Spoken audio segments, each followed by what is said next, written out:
Bonjour, cette vidéo s'adresse à tous les musulmans qui vont faire le ramadan. La première question que j'entends souvent ici au magasin est la suivante. Est-il possible de ne pas perdre de muscles durant le ramadan?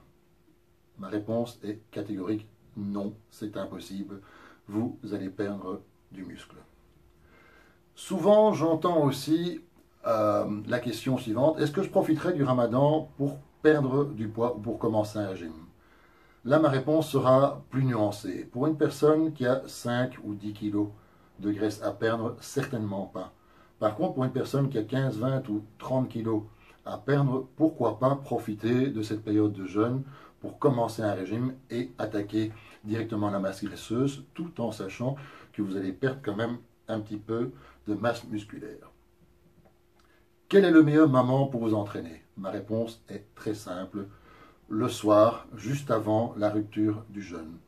L'entraînement doit être très court, 20, maximum 30 minutes, léger, assez intensif, peu de temps de repos entre les séries pour essayer juste d'atteindre un pumping, c'est-à-dire une bonne congestion.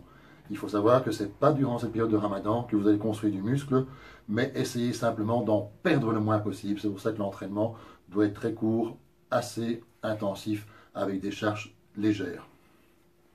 Quel supplément prendre durant cette période?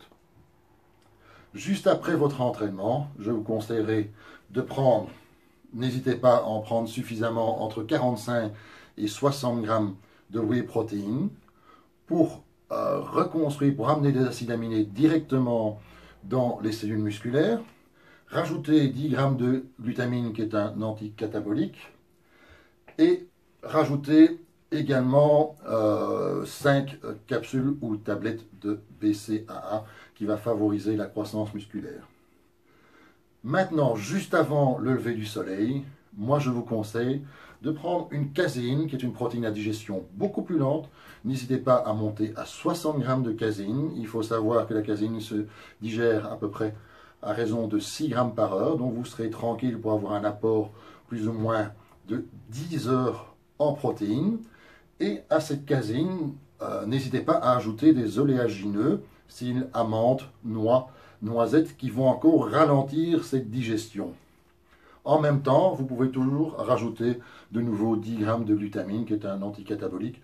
Et à ce moment-là, au petit déjeuner, les BCAA ne sont pas nécessaires. Ben, j'espère avoir été clair, j'espère avoir pu vous aider. À bientôt, merci et bon ramadan.